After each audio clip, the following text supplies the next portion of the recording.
Salve Maria, meu nome é Abel Charbel, sou da Sociedade do Espírito Santo. Hoje nós daremos continuação às aulas de catecismo que nós havíamos começado há alguns meses, né?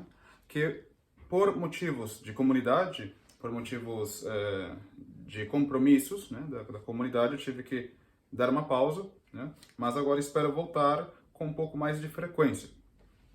O intuito aqui não é dar uma aula, digamos, filosófica, em sentido de que nós iremos conhecer as coisas, né, digamos assim, de Deus através da razão, mas de fato, já a partir desta aula, é adentrar na doutrina católica, né, no que ela nos diz respeito à nossa fé.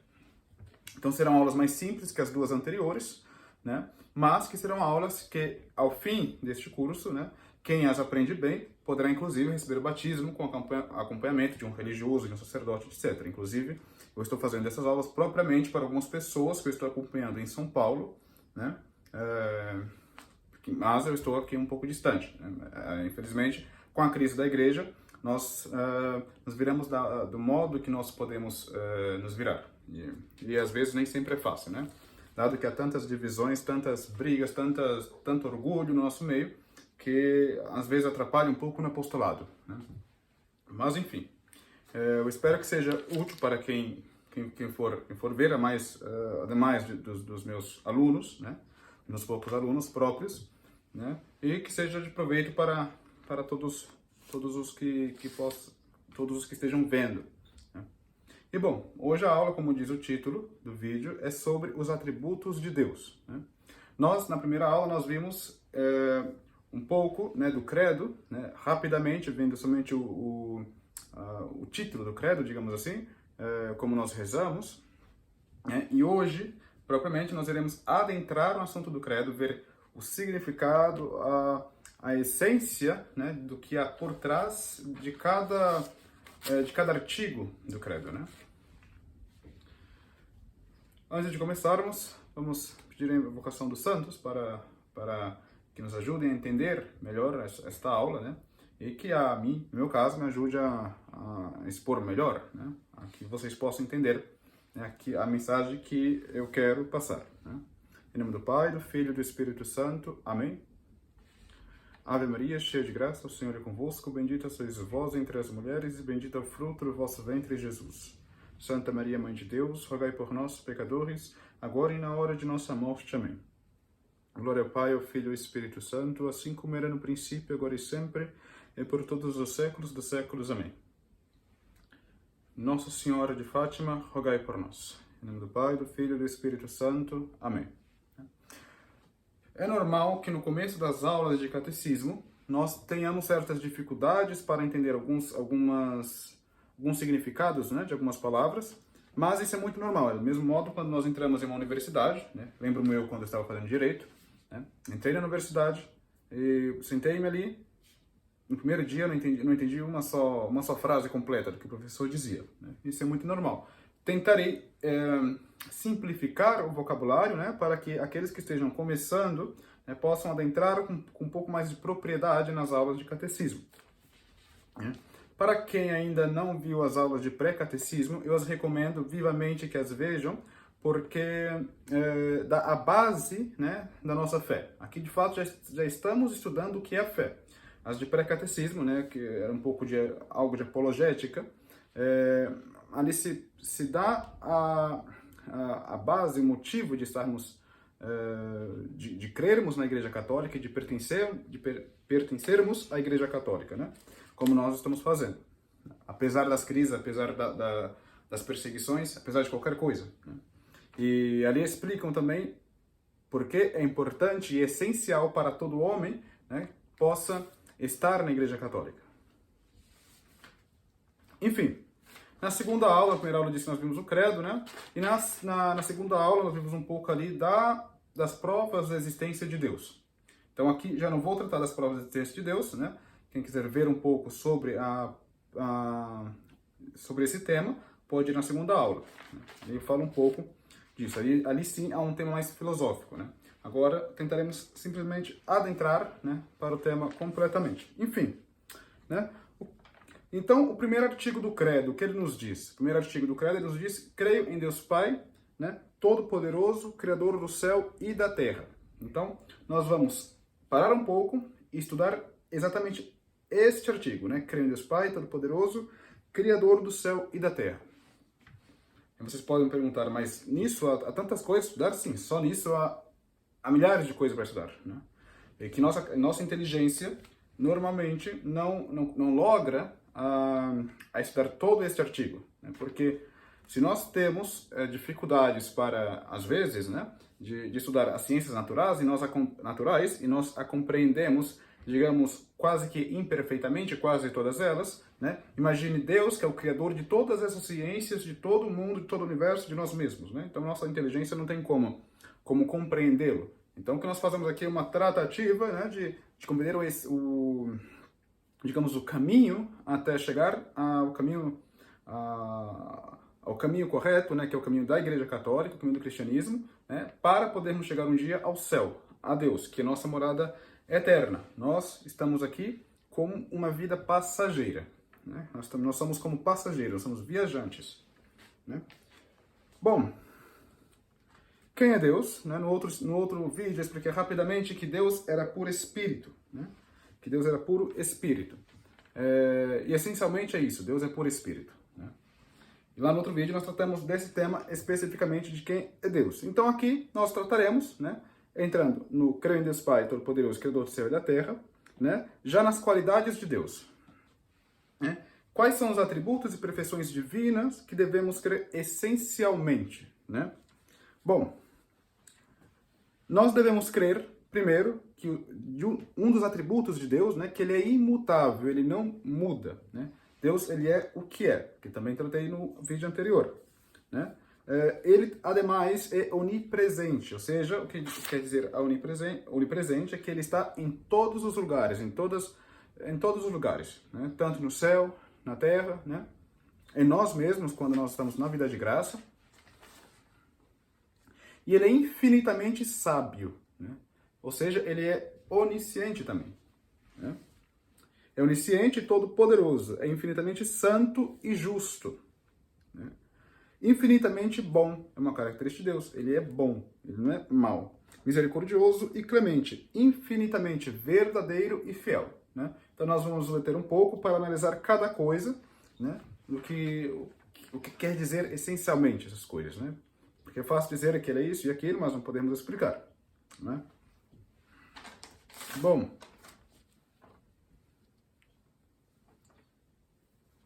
então, antes de entrarmos no assunto, né, temos que ver que atributo ele significa características. Então, quando eu falo sobre atributos, eu estou falando sobre características. Por exemplo, é um atributo meu, né, ter nariz grande. Vamos supor, é um atributo meu ter nariz grande, né? É um atributo próprio meu ter cabelos pretos. Isso é atributo, são certas características, né, que eu tenho. Então vamos ver como certas características próprias de Deus, né, os atributos divinos. Bom, e o que quer dizer, né, a primeira característica que nós dizemos que Deus é eterno, né? O que quer dizer isso? Bom, nós nascemos, nós somos filhos de mãe, de pai, né? E nós temos um momento do qual nós nascemos, né? Então nós iniciamos ali esse momento e provavelmente daqui a alguns anos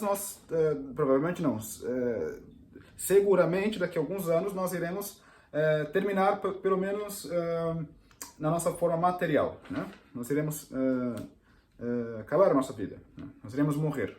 Então nós temos um começo, meio e fim, né? Então, dizer que Deus é eterno quer dizer que Deus não tem um começo, não tem um meio nem um fim. Ele é eterno, ele sempre existiu, né? É um atributo de Deus, ele é eterno, não tem começo, meio e fim, né? Por isso que nos Salmos, né, no Salmos 89, diz o seguinte, né? Antes de existirem as montanhas e de ser formada a terra e o orbe, já tu existias, ó Deus, desde uma eternidade a outra eternidade, né? Que bonito, né? Como se pudéssemos imaginar um começo de uma eternidade, né, e o fim de uma eternidade, que não há, porque a eternidade ela não tem tempo, né? Deus é isso. Bom, Bom, e o que quer dizer que Deus é imutável, né? Bom, isso quer dizer que Deus é imutável, que Deus permanece essencialmente o mesmo, né? Ele não muda, sem mudar a si mesmo e nem os seus conselhos e decretos. Portanto, se Deus diz, amar a Deus, amai-me, né? Amai-me, nós devemos amá-lo, ele não vai mudar isso, né? Se Deus diz que não matar, né? Nós não podemos, se ele nos ordena não matar, né? Isso quer dizer que vai perdurar. Esse é um ensinamento que vai perdurar, porque Deus ele não se contradiz, né? Ele é imutável. Por isso que os mandamentos devem ser observados, né? E não devemos como relativizá-los de acordo com as nossas paixões, com as nossas tendências, né? Não. Os mandamentos estão aí, Deus disse e Deus não muda, né? Por isso que em Tiago, né, diz o seguinte, em Deus, na carta de Tiago, capítulo 1, versículo 17, em Deus não há mudança, nem sombra de vicissitude, né? Por conseguinte, quando a Sagrada Escritura diz que Deus se arrependeu de ter feito o homem, né, isso se deve tomar de modo figurado, né? Ou seja, por causa de nossa indignidade, né? Com isso quer dizer que os homens se tornaram indignos aos olhos de Deus, né, de viver por mais tempo. Então, é nesse sentido, né, que Deus se arrependeu de ter feito o homem, de um modo figurado. Quando nós estamos na Sagrada Escritura, nós vemos que há algumas formas de interpretações distintas da Sagrada Escritura, né, ademais de modo literal. Então, Deus não se arrependeu de ter feito o homem. Ou seja, não no sentido de ele ter feito o homem e depois dizer estou arrependido, não queria ter feito mais. Não, mas senão no sentido que nós nos tornamos indignos de apresentarmos diante daquele que é a pura, que é a pura pureza, né? Que ele é a mesma pureza que nós somos agora, a mesma impureza, né? Agora nós temos a vida com nosso Senhor Jesus Cristo, com nosso Deus, Pai, Filho e Espírito Santo, porque Deus se fez homem, né, através da pessoa de nosso Senhor Jesus Cristo, né, que nos fez filhos seus, né? Então agora nós podemos chegar até Deus através dos méritos de nosso Senhor Jesus Cristo. Mas isso nós veremos um pouco mais adiante, né?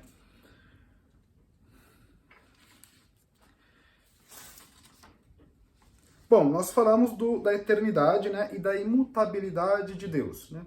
Mas para que isso nos serve, né? Por que estamos vendo isso, né? Então, como estes pensamentos da imutabilidade e da eternidade de Deus podem nos ajudar a nós mesmos? Bom, o pensamento da eternidade e imutabilidade de Deus deve exercitar-nos a desprezar o que é passageiro e a procurar de todo o coração o que é eterno, né? Quando eu disse aqui sobre a carta de Tiago, essa passagem, né, a seguinte passagem, em Deus não há mudança nem sombra de vicissitude, né? É interessante entender o que é vicissitude, né? A vicissitude, essa palavra, né, ela significa mudança ou alteração, né? Então, quando eu li aqui, quando eu disse para vocês, né, que devemos procurar aquilo que é eterno, né, aquilo que não muda, né, de fato, neste sentido, né, o homem que podemos usar neste sentido que eu vou usar agora, né, quando ele é vicioso, né, quando ele é totalmente cambiante, ele quer buscar as coisas terrenas, né? Então ele busca as coisas terrenas, ele tem atenção ali nas coisas terrenas, né? Mas não, a verdadeira esperança está naquela coisa que não muda, né? Naquela coisa que é eterna, e Deus não muda, Deus é eterno. Então, quando os nossos, e aqui eu estou usando de um modo mais amplo, sim, não somente o significado da palavra, não somente no sentido de mudar, mas no sentido mesmo de ter vícios, né? Quando o homem ele adapta seus vícios, né, as suas inclinações, essa concupiscência, ele se afasta daquilo que é imutável, ele se afasta daquilo que é Deus, né? Então, ele mesmo procura a condenação eterna dele, né, porque ele não quer aquilo que é imutável, né? Por isso que nós devemos dominar a nossa vontade, né, pedindo a graça de nosso Senhor Jesus Cristo para que domine a nossa vontade, para que um dia possamos chegar a Ele, né? E não podemos ser esses homens viciosos, né? Pois Deus, ele não é ele não sofre por vicissitude, né? Ou seja, no sentido de mudança e também de vícios, porque Deus ele é o santo dos santos, né? E espero que tenha ficado claro, né, o que eu tenho dito. Às vezes, como já faz tempo que eu não faço os vídeos, né? Então pode ser que me atrapalhe um pouco, mas eu tentarei inclusive falar um pouco mais devagar. Bom, então o pensamento, né, sobre a eternidade de Deus, a imutabilidade de Deus, ele deve nos ser útil para pensar em Deus mesmo, né, na eternidade de Deus, no céu, né? Por isso que em 1 João, capítulo 2, versículo 17, diz o seguinte: o mundo passa e a sua concupiscência, mas aquele que faz a vontade de Deus permanece eternamente. Então, é aí que nós devemos buscar dominar os nossos vícios para que nós possamos encontrar aquele que nos criou, né? Ou para que ele possa nos encontrar. Bom, e quando nós falamos da onipresença de Deus, né? O que é ser onipresente? É dizer que Deus, de fato, está em todas as partes, né? No céu, na terra e em todo lugar. É isso que quer dizer a onipresença de Deus. Ele é onipresente, né? Por isso que em Atos, capítulo 17, versículo 27 a 28, diz o seguinte: Deus não está longe de cada um de nós, porque nele vivemos e nos movemos e existimos, porque ele é onipresente, né? Então, Deus, ele é um Deus tanto por si, ele é um Deus por si mesmo, claro, obviamente, mas ele é um Deus acessível, ele está em todos os lugares. Ele está vendo o que eu, Charbel, né, estou fazendo aqui agora. Ele está vendo o que você está fazendo aí, né? Ele está em todos os lugares, né? Por isso que nós devemos evitar também o pecado, né? Porque nós normalmente não cometeríamos certos pecados se houvessem pessoas presentes, né? Por vergonha, por respeito, etc. Imagine com Deus que ele é a pessoa das pessoas, ele é o ser dos seres, ele é a pureza das purezas, né? Então, é por isso que nós devemos evitar de todas as formas o pecado, né? O pecado, ele nos afasta de Deus no sentido de nós não podermos possuir mais, tanto na vida presente, a nossa alma, como na vida eterna, né? Então, nosso Senhor, Deus, ele está presente no céu, no Santíssimo Sacramento do altar, né? E na alma do justo, na vida de graça, né? Deus está presente de um modo especial, né? Não somente com sua essência e sua força, mas também com suas especiais mercês e graças, né? Então, por isso nós devemos buscar o batismo, né? O batismo, ele tira o pecado das pessoas para que essas pessoas tenham uma relação com Deus, né? Que Deus tenha relação com elas na sua própria alma, né? É uma característica própria dos cristãos, né? Nós não temos um cristão que vive bem, né? Nós não temos uma saudades de Deus, nós temos a presença de Deus constantemente, né? Um cristão que vive bem, ele está normalmente em sua vida repleto de felicidade, mesmo que ele esteja passando por muitas tristezas, né? É aquela coisa, ainda que eu ande no meio da sombra da morte, não temerei males, porque tu, ó Senhor, estás comigo. E é isso, essa é a vida do cristão. Enfim. E o que quer dizer que Deus é infinitamente sábio? Que Deus é infinitamente sábio, né? Quer dizer que ele sabe perfeitamente todas as coisas, né? E desde toda a eternidade. Conhece o passado, o presente e o futuro e até os nossos secretos, os nossos pensamentos mais secretos, né? Então não adianta, nós podemos fugir de qualquer coisa, mas nós não podemos fugir de Deus, né? Se você é uma pessoa má, Deus vai saber que você é uma pessoa má e nós não temos escapatória nesse julgamento, no nosso julgamento, né? Então é por isso que nós devemos praticar a virtude, né? Tentar mudar sempre, a cada momento de nossa vida, né? Para que nós possamos estar unidos e unidos em uma felicidade plena com Deus, né? Porque Deus, ele nos ama, mesmo você sendo mal, né? Mesmo você sendo mal, Deus, ele te ama, né? Por quê? Porque você tem a bondade do ser. Deus, ele ama o que você é, né? Ele ama a sua criação. Mas você sendo mau, ele não vai amar o que você faz, né? Então aí está a diferença, né? Então, se Deus nos ama, por que nós não podemos corresponder este amor que Ele nos tem, né, a Ele, né, através da vida de graça, através da vida sem pecado, da vida da virtude, né? Bom, então Ele sabe até mesmo os nossos mais íntimos pensamentos, né? Deus não precisa pensar ou examinar, né? Ele olha, né? Ele vê, ele sabe o futuro, presente, passado, o que é, do que é feito, o que pensa, etc. Né? Ele é o mesmo conhecer, né? Bom, por isso que em Eclesiastes, capítulo 23, versículo 28, diz: os olhos do Senhor são mais luminosos do que o sol, o penetra o profundo do abismo e os corações dos mesmos homens. Bom, e de que serve, né, a lembrança, né, da onipresença e da infinita sabedoria de Deus, né? Do que servem essas duas lembranças, né? Eu sei que Ele é totalmente sábio e eu sei que Ele está presente em todos os lugares. De que isso nos serve, né? Bom, serve por duas coisas, né? Por duas razões. O primeiro é evitar o mal e fazer o bem, né? Em toda parte, mesmo às escondidas, né? Isso aqui é muito importante. Não é porque eu estou sozinho, vamos supor, eu estou vivendo em uma cidade grande, né? E nem precisa ir tão longe, mas o exemplo na minha cabeça foi esse. Enfim, estou vivendo em uma cidade grande e tenho muitos amigos, né? E diante dos meus amigos, eu estou habitualmente, né, falando sobre coisas boas, dando bons exemplos, né? Fazendo mesmo eles que vão até a igreja, né? Vamos à igreja, vamos lá comigo, vamos chegar à igreja, vamos rezar lá na missa, né? Vamos rezar o terço após a missa, etc. Muito bom, perfeito, isso é agradável, isso é ótimo, né? Mas, quando chega em casa, né, estamos brigando com o pai, berrando com a mãe, né, fazendo, ou mesmo os nossos pecados pessoais, né, que nós fazemos, muitas vezes, infelizmente, né, Deus ele está vendo aquilo, né? E Deus, ele é uma presença mais real ainda do que qualquer outra presença, porque Ele está presente em tudo, né?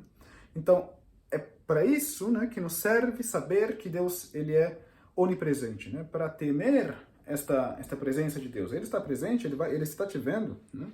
Ele está nos vendo e Ele vai nos julgar, né? Então, serve para isso, né? Para evitar o bem, para fazer o bem e evitar o mal, né? Em todas as partes e mesmo as escondidas. E segundo, a não vacilar em nenhuma necessidade ou perigo, né?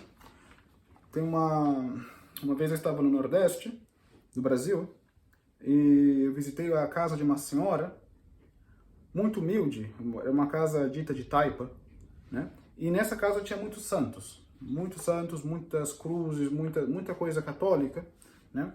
Que é uma senhora que ainda tem a fé, creio que já deve ter morrido, que faz uns 10 anos. E ela estava constantemente rezando o seu rosário. Entre eles estava rezando o seu rosário, né? E nós conversamos um pouco e ela sempre demonstrava uma felicidade natural. Ela estava constantemente feliz.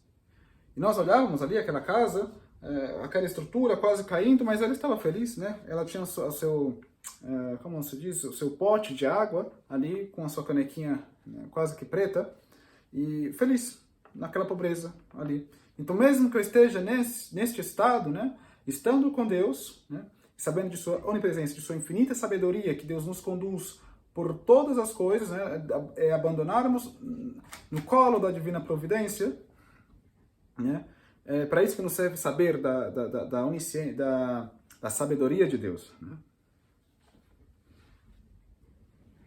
Porque Ele não vai nos abandonar, mesmo que nós estejamos sob uma ponte, né, Deus não nos abandonará e Ele tem um caminho para cada um de nós, né?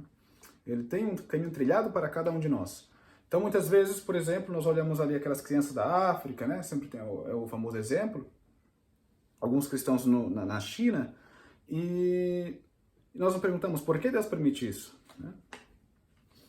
De fato, muitas vezes pode nos entrar, né, em nossa imaginação nos perguntarmos por quê.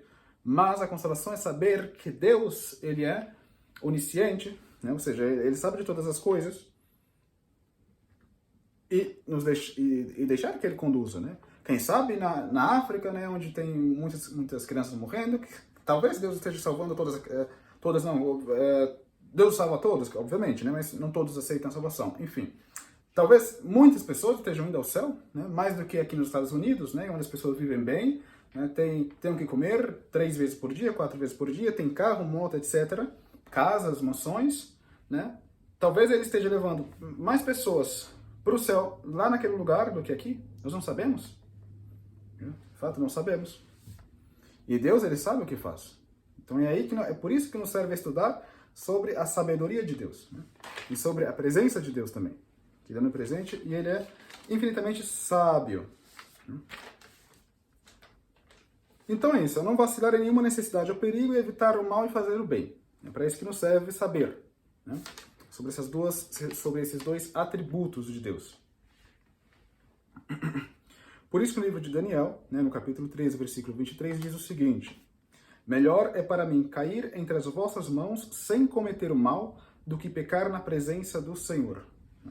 Para você ver como o tão consciente, né, ele estava da presença do Senhor. Então nós devemos ter esta mesma consciência. Quando eu digo aqui que nosso Senhor está presente em todos os lugares, não é de uma forma figurada. Aqui não é. Ele é de fato, ele está presente em todos os lugares. Ele está presente aqui e agora, né? Ele está aqui. E é por isso que nós devemos evitar o mal. Nós não queremos ofender o nosso pai e a nossa mãe se nós o amamos. Não é assim? Se nós amamos Deus, não queremos ofendê-lo tampouco. Então é buscar o caminho da santidade a partir dessa consciência da presença de Deus, né? E da sua sabedoria. Bom, e o que quer dizer Deus é onisciente, né? Que nós estamos falando, né? Que Deus, ele sabe dispor de todas as coisas do melhor modo para o que quer ou para os fins que se propõe, né? Por isso que nos Salmos diz o seguinte, né? Quão magníficas são as tuas obras, ó Senhor! Fizeste com sabedoria todas as coisas, a terra está cheia das tuas riquezas, né? E é isso, nosso Senhor, ele dispõe todas as coisas, né? Ele é tão sábio que quando olhamos os astros, né? Um cometa, ele não está se chocando constantemente com outro, né? Todas as coisas no universo são ordenadas, né? Está tudo bem ordenado, tudo bem feito, né? E é aí que nós vemos a onisciência de Deus, né? E o que quer dizer que Deus é onipotente, né? Onipotente, né? Há umas traduções para o português que se diz que é todo-poderoso, né? Onipotente é isso, é poder fazer, é poder tudo, né? Deus pode tudo. Que Deus pode todas as coisas e para executá-las ele basta querer, né? Ele não precisa, digamos, trabalhar, né? Como nós, que se eu quiser ter um chocolate na janta, eu tenho que ir ao meu trabalho, fazer meu trabalho, e assim eu posso comprar um chocolate para comer. Ele não. Nosso Senhor, basta querer, né? Então, ele é onipotente. Ele quer, ele pode. Por isso que em Lucas diz que para Deus nada é impossível, né? E nos Salmos diz: tudo o que quis o fez o Senhor no céu, na terra, no mar e em todos os abismos, né? Então tudo que ele quer, ele faz. Só o que é mal e contra a razão, Deus não pode fazer e nem querer. Ele não quer. Ele não pode fazer porque ele não quer. É contra mesmo a sua natureza. A natureza de Deus.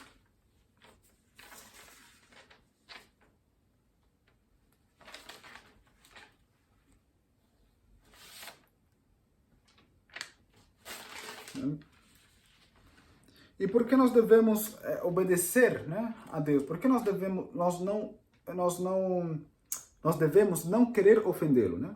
É para ir ao céu, né? Para nós podermos ir ao céu. Muitas pessoas acham que ir ao céu, né, é uma coisa simples, é uma coisa, bom, eu posso fazer o que quiser porque Deus me ama. É verdade, Deus te ama. Deus nos ama a todos, né? Deus ama a todas as pessoas, a todas, sem exceção, né? desde a mulher de má vida, né, ao ermitão. Deus ama a todas as pessoas, né? Mas como nós dissemos, o fazer, né, a nossa escolha nos afasta de Deus. Ele quer nos salvar, é verdade, Deus quer nos salvar, né? Mas saber do catecismo, por exemplo, é tão importante para que nós possamos obedecer a regra disposta por Deus para nós, né? E por quê? Porque não são todos que vão salvar, não são todos que vão salvar, né? É quase unânime entre os doutores da igreja, né, dizer que a salvação é para poucas as pessoas, e não porque Deus não quer salvar todas as pessoas, Deus quer. Né? E Deus dispôs isso, Deus deu o seu Filho, nosso Senhor Jesus Cristo, para morrer por nós na cruz, né, para nos salvar. Mas nós devemos aceitar essa salvação, né? Por isso, por exemplo, que no Evangelho de São Lucas, né, no capítulo 32, versículo 34, capítulo 12, versículo 32 ao 34, né, Nosso Senhor é muito carinhoso e diz o seguinte, né, não temais, pequenino rebanho, né, porque foi do agrado de vosso Pai dar-vos o reino. Vamos deter aqui rapidamente nesta passagem, né? Não temais, pequenino rebanho. Pequeno rebanho. Eu estou falando pequenino para ficar mais ainda carinhoso, né? Não temais, pequenino rebanho, porque foi do agrado de vosso Pai dar-vos o reino. Em uma leitura, eu creio que foi no dia de São João Crisóstomo, talvez, não lembro-me, mas tem uma leitura, né? Na leitura de Maitines, que nós fazemos as Maitines, que o evangelho era este, né? E São Beda, né, que é um dos autores da igreja, né? Ele comenta este evangelho, né? Vamos ler novamente, não temais, pequenino rebanho, porque foi do agrado de vosso Pai dar-vos o reino. E o que São Beda ele diz sobre esse evangelho, né? Ele diz o seguinte, né, que aqui Nosso Senhor está tanto demonstrando um carinho em relação às suas ovelhas, né, em relação ao seu rebanho. O rebanho somos nós, né, para quem não sabe, nós somos rebanho, as pessoas são rebanho, mas este diminutivo, pequeno rebanho, quer dizer que apenas poucas pessoas se salvarão. Então aqui há dois sentidos, né? Então, é da demonstração do carinho que Deus tem por nós, e o outro, este pequenino rebanho já dizendo que muitos irão se condenar e poucos irão se salvar, né? Então, para nos salvarmos, vamos nos comportar como aqueles que foram eleitos, né, por Deus. Vamos nos comportar como os eleitos de Deus. Então não é assim. É verdade, Deus nos ama a todos, mas nós devemos fazer por onde, né, chegar ao céu. Então isso não vai ser uma justificativa para nós cairmos em qualquer pecado. Né? Ou seja, porque Deus me ama, Deus te ama sim. E Ele quer que você vá para o céu. Ele fará de tudo para que você vá para o céu. Mas você deve colaborar. Né? Porque se você não quer, Deus não vai te obrigar. Deus, por isso que Ele nos deu livre-arbítrio, Ele não nos obriga, né, a segui-lo. Mas, como em tudo nessa vida, há consequências, né? Se eu não estudo para uma prova, eu serei reprovado. Assim, na vida espiritual, assim, na vida de Deus, né, na nossa vida real, né, se eu não sigo os ensinamentos de Deus, eu também serei reprovado. É assim que a vida é. Bom, e aqui deve excitar-nos a fé na onipotência e na ciência infinita de Deus. Né? Bom, a fé na onipotência e na ciência infinita de Deus deve lembrar-nos de duas coisas, né?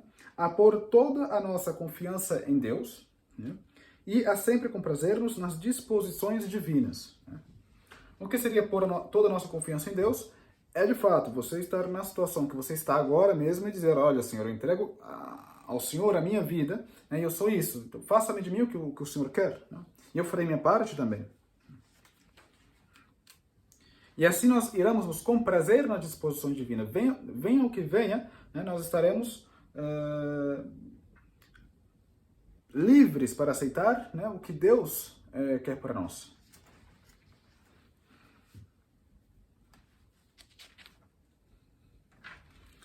Bom, não confiei nos príncipes, nem nos filhos dos homens, que não podem salvar. De todos aquele de quem é protetor o Deus, de Jacó, e cuja esperança está no Senhor, seu Deus. Né? Então, que o Salmo nos alerta, né, para que tenhamos confiança a Deus nosso Senhor. Né? Colocar a nossa esperança nele. Né?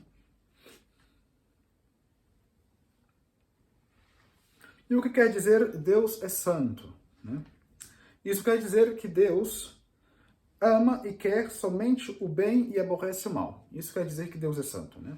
Então, Deus ele não tem uma tendência ao mal. Né? Porque é contrário à sua própria natureza. Então, ele é santo por si mesmo. Né? Muitos de nós podemos ser santos, mas nós somos santos por Deus. Né? E ele não, ele é santo por si. Ele é a fonte da santidade. Né? Então, isso quer dizer santo, que ele ama as boas coisas e ele despreza as más. Né? Santo, santo, santo é o Senhor Deus dos exércitos. Né?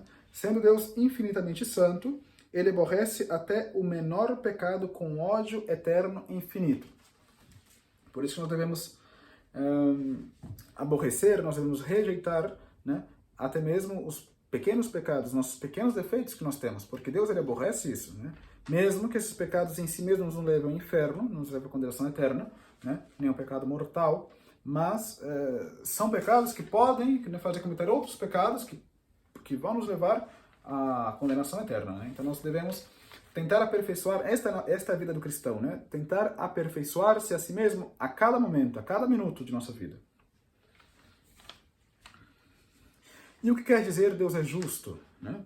Deus é justo quer dizer Deus recompensa ou castiga, né, segundo o merecimento de cada um. Né?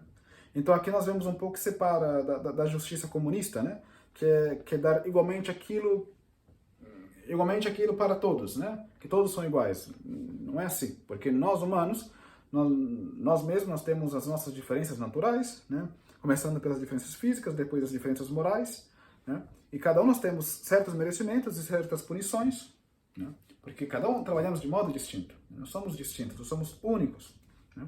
Por isso mesmo que Nosso Senhor na cruz, quando ele foi crucificado, né? Ele estava pensando em mim, especialmente em mim. Ele me via ali, né? Ele estava ali pensando em mim, e em você também, né? Em cada um de nós, ele via cada um de nós, cada pessoa, né, que existe.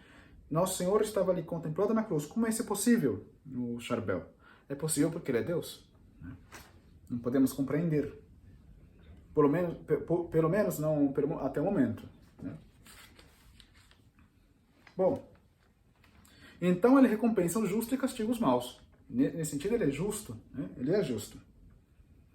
Deus há de dar a cada um segundo as suas obras, porque diante de Deus não há acepção de pessoas. Né?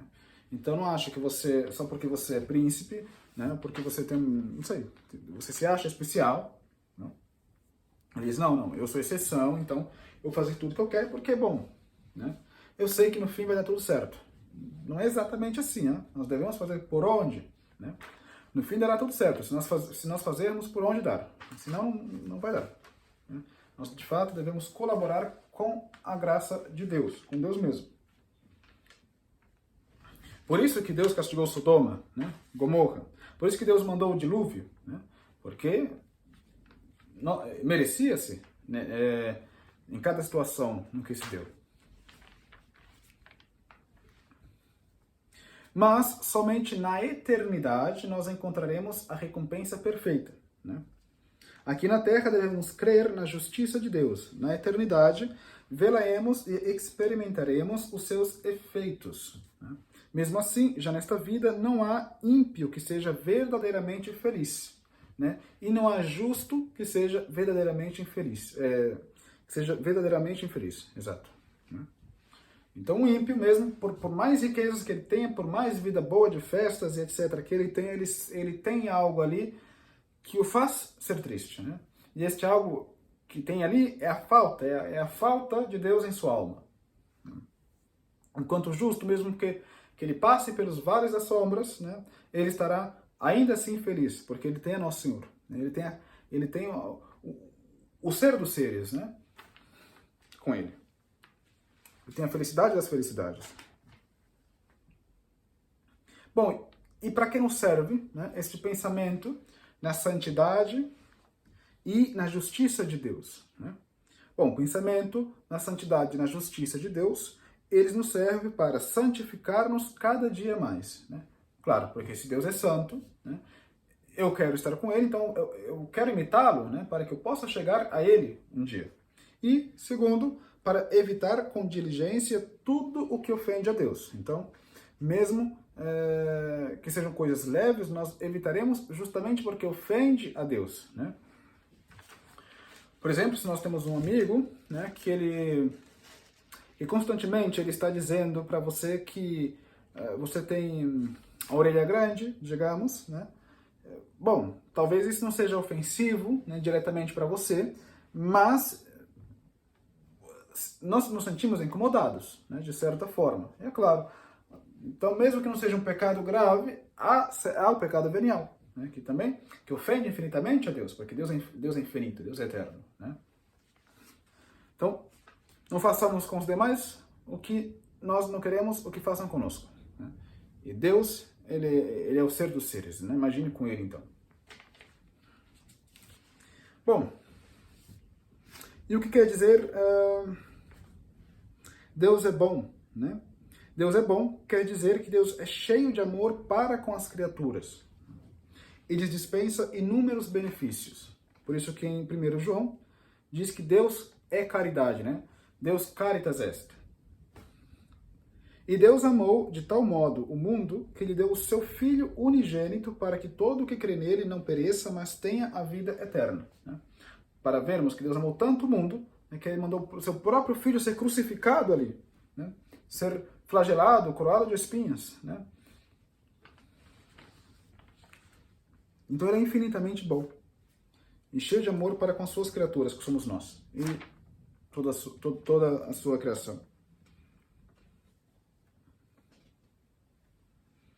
E o que quer dizer Deus é misericordioso, né? Nós já falamos da justiça de Deus e a misericórdia. O que quer dizer isso? Deus é cheio de misericórdia para com os infelizes, o perdoa de bom grado e todo pecador verdadeiramente arrependido está perdoado, né? Por isso que Deus, ele fala lá em Ezequiel, né, juro, diz o Senhor, que não quer a morte do ímpio, mas sim que se converta do seu mau proceder, né, e viva.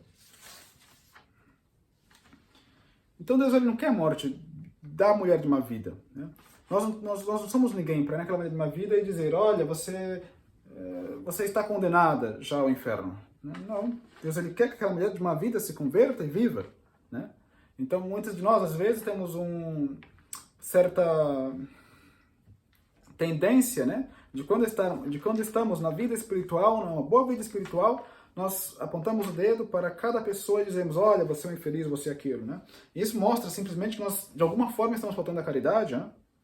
A partir do momento que nós temos estes atos, inclusive entre nós mesmos, é porque você não tem caridade. E não ter caridade, isso quer dizer que você não está em graça, muitas vezes, né? Que é ter a caridade. Aí é a verdadeira caridade, né? A graça, nós temos amor ao próximo porque temos amor a Deus, né? E o amor a Deus também subentende o amor ao próximo, né? Então não existe, eu vou amar a Deus, né? Vou amar a Deus agora, mas eu não quero saber de ninguém. Eu não quero saber de minha mãe, não quero saber de meu amigo. Não. Isso é hipocrisia. Isso é hipocrisia. Então, e nós devemos querer a salvação de todas as pessoas, todas elas, né?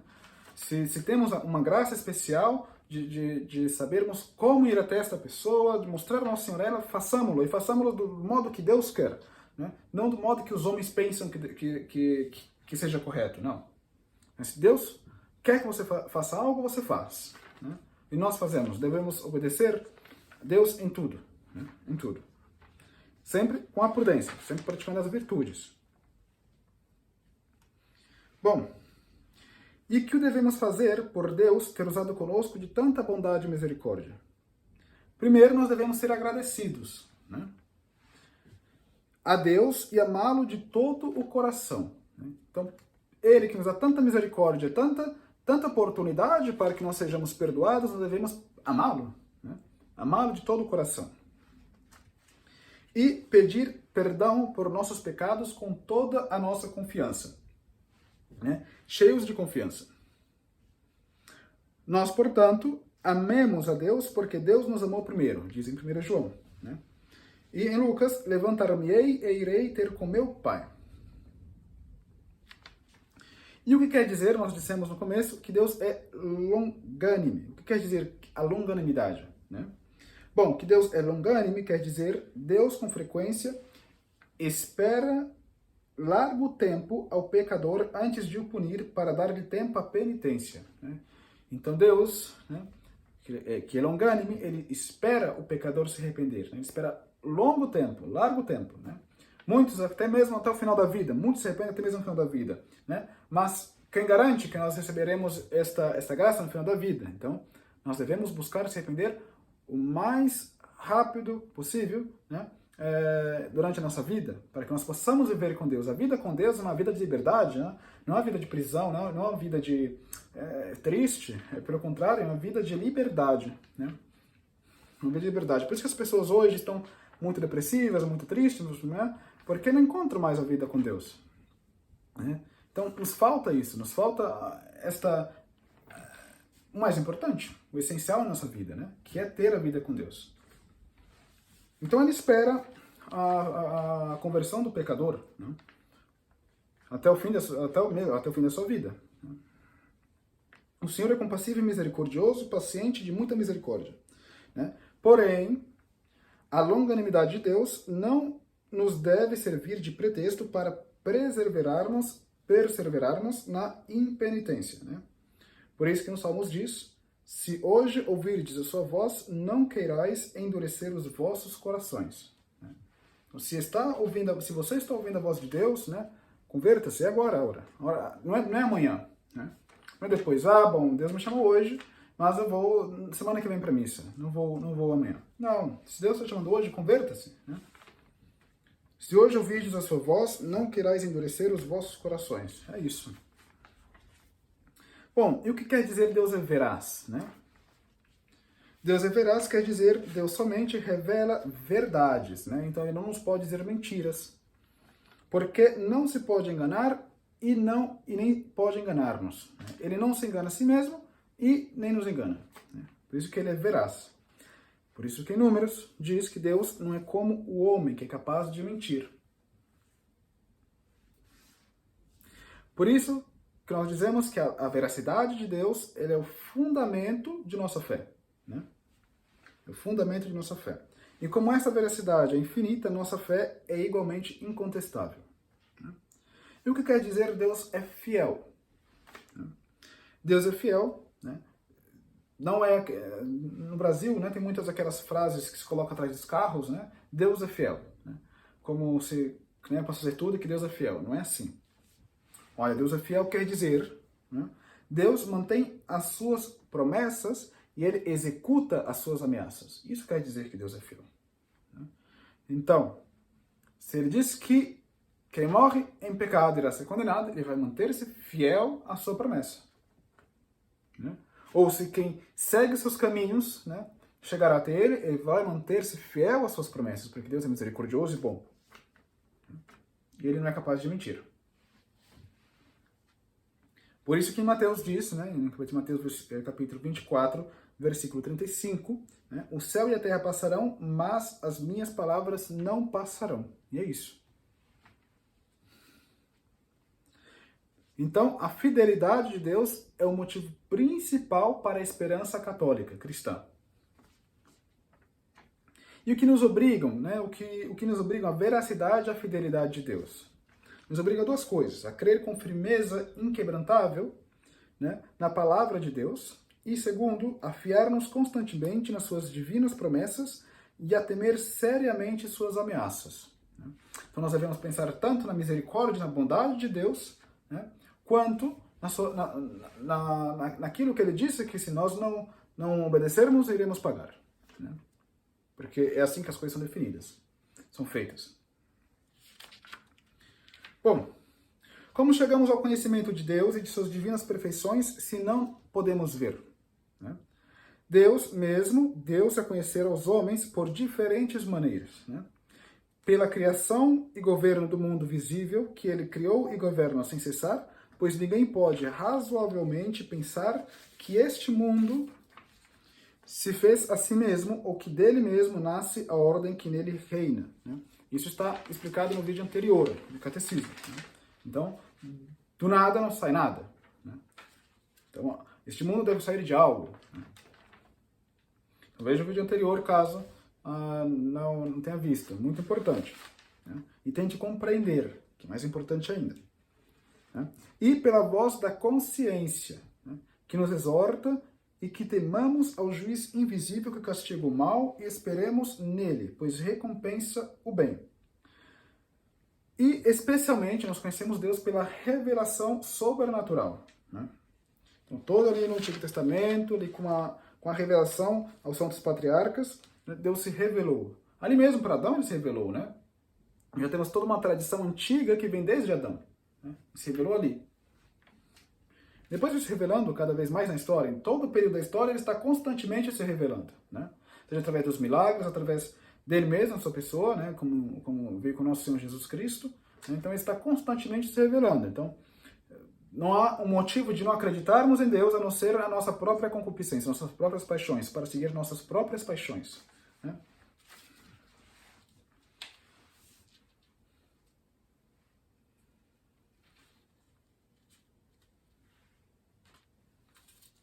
Por isso que São Paulo diz o seguinte, né? Os gentios, aqui podemos entender os gentios como pagãos, as pessoas que não têm a fé, né? Mostram que o que a lei ordena está escrito nos seus corações, dando-lhes testemunho à sua própria consciência, né? E os pensamentos de dentro que os acusam, se fizeram mal ou também os defendem se fizerem bem. Ou seja, aqui ele está falando da lei natural, né? Nós temos... Já temos na nossa consciência, nós sabemos o que é o bom e o que é o mal, né?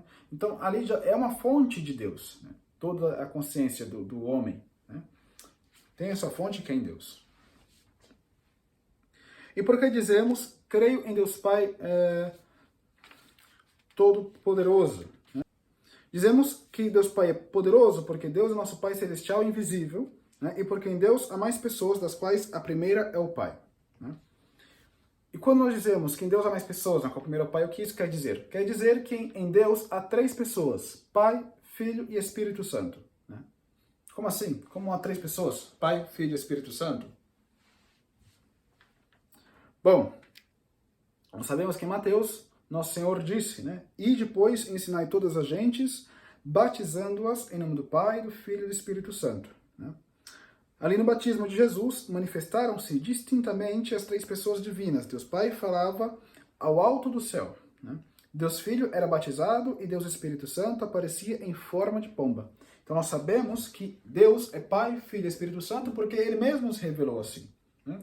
E no Antigo Testamento nós não sabíamos porque Ele não tinha nos revelado este mistério, né? Mas agora compreender o mistério da Santíssima Trindade não cabe a nós, né? É como eu disse no começo, nós temos problemas até mesmo para entender aquelas ciências naturais, como matemática, química, com perfeição, né?